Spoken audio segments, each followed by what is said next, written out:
Welcome back everyone. इस episode में हम लोग बात करेंगे दिव्यानी इंटरनेशनल लिमिटेड के बारे में। देखो, दो चार न्यूज़ है। सबसे पहले ना उनको डिस्कस कर लेते हैं, then we'll head to the valuation. सबसे पहले तो यहाँ पे एक बल्क डील हुआ है जहाँ पे यम रेस्टो इंडिया प्राइवेट लिमिटेड ने अपने स्टेक को ऑफलोड किया है एंड तकरीबन 800 साढ़े 800 करोड़ का वैल्यू था। नेपो इंडिया म्यूचुअल फंड ने यहाँ पे करीबन 80 लाख शेयर्स को बाय किया है।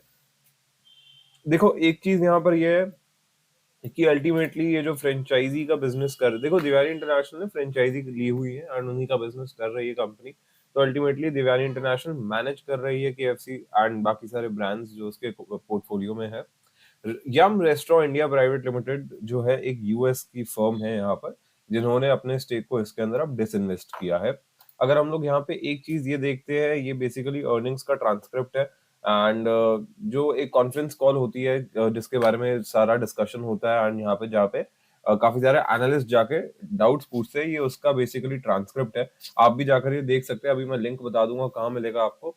बट यहाँ पे ना एक चीज समझ लेते हैं, in quarter 3 we open 94 new stores, जिसके अंदर 647 केएफसी के हैं, 570 पिज्जा हट के एंड 154 स्टोर जो है वो कोस्टा कॉफी के हैं। यहाँ पे इनका जो मेजर फोकस है वो है नॉन मेट्रो डेस्टिनेशंस के अंदर एंड उन्होंने 7 न्यू सिटीज को ऐड किया क्वार्टर 3 में। तो आप एक चीज ये देखो कि बिजनेस जो है यहाँ पे एक्सपैंड हो रहा है और एक अच्छे पेस पे एक्सपैंड हो रहा है। दूसरी चीज, इनके थाईलैंड एक्विजिशन को लेके इन्होंने जो है थोड़ा सा डिस्कशन किया है, जिसके बाद तकरीबन इनका टोटल स्टोर काउंट जो है 1735 स्टोर्स का हो गया है। यहाँ पे इन्होंने बताया कि तकरीबन 5% का जो प्रॉफिट हैम्पर हुआ है, वो यहाँ पे हैम्पर हुआ है बिकॉज ऑफ नाइजीरियन करेंसी। वो बेसिकली देखिए, नाइजीरियन करेंसी, काफी सारी करेंसीज डॉलर के साथ में ना पेग होती है, तो उसकी वजह से थोड़ा सा प्रॉब्लम हुआ है यहाँ पे इन लोग को एंड उसकी वजह से टॉप लाइन थोड़ी सी हैम्पर हुई है। ऑल्दो ये कह रहे हैं कि ये प्रॉब्लम है आने वाले कुछ क्वार्टर्स में सॉर्ट आउट हो जाएगी। दिसंबर 2022 में जहाँ 790 करोड़ की सेल्स से 2023 में बढ़ के 843 करोड़ के देखने को मिले। मार्जिन जैसा हम लोग डिस्कस कर रहे थे, यहाँ पे थोड़े से हैम्पर हुए हैं। नेट प्रॉफिट तकरीबन 5 करोड़ का बना, जहां दिसंबर 2022 में प्रॉफिट 71 करोड़ का था।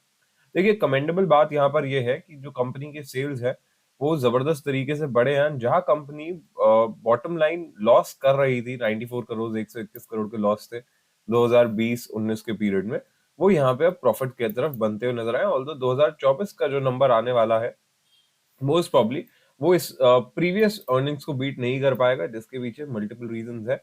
अगर हम लोग यहाँ पे बात करते हैं इस कंपनी के बैलेंस शीट के, तो 1683 करोड़ के बोरिंग्स है, जिसके अंदर मैक्सिमम चीज लीज लाइबिलिटीज है। 80 करोड़ के सिर्फ शॉर्ट टर्म बोरिंग्स है, लॉन्ग टर्म बोरिंग्स यहाँ पे कंपनी ने अपने खत्म कर दिए हैं। तो मुझे लगता है उस पर्सपेक्टिव से एक अच्छा पॉइंट है। स्टॉक का पी 143 पे। आप यहाँ पे एक चीज समझते हैं कि रिसेंटली जब स्टॉक 180 190 पे था, तब भी पी स्टॉक का कम था, मतलब 90-100 के पी पे तब स्टॉक ट्रेड कर रहा था। बट अभी जो है 140 का पी आ गया है। तो वो क्यों हुआ है? बेसिकली देखो, हम लोग समझो पी निकालते कैसे है। P is equal to market price upon EPS. जब ईपीएस कम होगा तो अपने आप स्टॉक का पी बढ़ जाएगा। एंड अब हम लोग यहाँ पे ये चीज देख रहे हैं कि स्टॉक का प्राइस भी जो है ड्रैग डाउन हुआ है, तो वैल्यूएशन की वजह से ये चीज हुई है। एंड अगर आप इनको आके पढ़ेंगे तो आपको अच्छा आइडिया लगेगा कि क्यों जो है चीजें बेसिकली हैम्पर हुई है। अगर आप कहेंगे तो मैं डिटेल वीडियो खुद भी बना दूंगा। आरओसी आरओई अच्छे नंबर्स पे है यहाँ पे। इंडस्ट्री का पी 143 पे ही क्लोज स्टैंड करता है। ये बहुत एक्सेप्शनल चीज हो गई है, ये कैसे हो रहा है? हाँ, तो यहाँ पे बेसिकली वेस्टलाइफ फूड भी 144 पे और जुबिलेंट भी 147 के पी पे, तो एवरेज 143 का होगा एंड ये बिल्कुल इंडस्ट्री के एवरेज के पास में है।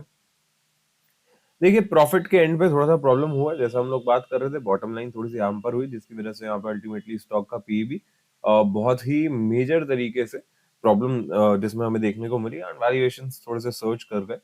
अगर हम लोग यहाँ पे शेयर होल्डिंग पैटर्न देखते हैं तो एफआईआईज ने अपने स्टेक को इसमें कट ऑफ किया है। डीआईएस बहुत ज्यादा ऑप्टिमिस्टिक थे, अगर आप यहाँ से देखेंगे इसमें अपने स्टेक को जिस तरीके से वो ऐड कर रहे थे। बट अभी रिसेंटली उनकी तरफ से भी एक कट ऑफ देखने को मिला। ऑल्दो जो नंबर्स वापस आ रहे हैं, ऐसा नजर आ रहा है कि वापस वो लोग इंटरेस्ट बना रहे हैं, बिकॉज यहाँ पे आप पूरा डेटा भी पढ़ेंगे तो और भी 2-3 म्यूचुअल फंड्स ने पोजीशंस बनाई है। 16% के आसपास कंपनी जो है यहाँ पब्लिक के पास में है। अब चार्ट्स पर थोड़ा सा डिस्कशन करते हैं, कुछ लेवल्स पर डिस्कस करते हैं, but charts generally short term के लिए होते हैं। देखो, 174.45 के ऊपर क्लोजिंग मिलती है तो देयर आर चांसेस कि 200 रुपए तक का लेवल दोबारा से रीच आउट हो जाएगा। अगर यहाँ क्लोजिंग मिलती है, यहाँ पे बॉटम जो है 150 रुपीज पे था एंड ये बिल्कुल परफेक्ट सपोर्ट लिया है इसने। 150 से रिवर्सल लिया अभी। ऑल दो चांसेस बन रहे हैं, अगर आप सिर्फ यहाँ प्राइस एक्शन देखोगे, कि पुल बैक वापस इस तरफ आ सकता है। तो यहाँ से दो ही पॉसिबिलिटी है कि या तो स्टॉक इस जोन की तरफ ट्रेड करे या फिर ब्रेकआउट ले ले। अगर 150 रुपीज का लेवल भी ब्रेक करता है तो थोड़े से प्रॉब्लम बढ़ सकते हैं, बट अभी उसकी पॉसिबिलिटीज नहीं नजर आ रही है इतनी ज्यादा। तो वो एक चीज आपको समझनी है।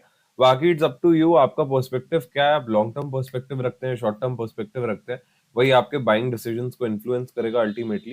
एंड अगर आपने स्टॉक 200-250 रुपए के, 250 तो गया नहीं, 200 रुपए के ऊपर अगर आपने कभी स्टॉक में पोजीशंस बनाई हुई है, तो आई थिंक आपको थोड़ा सा समझना चाहिए कि वहां तक जाने में थोड़ा सा टाइम लग सकता है वापस से, बिकॉज नेक्स्ट रिजल्ट्स का वेट होगा यहाँ से, एंड वो अगर सपोर्ट करेंगे तो ही वो लेवल्स हमें वापस देखने को मिलेंगे। But that's it. I hope you guys enjoyed this episode. Like, share, subscribe जरूर करिएगा, and I'll see you guys in the next one.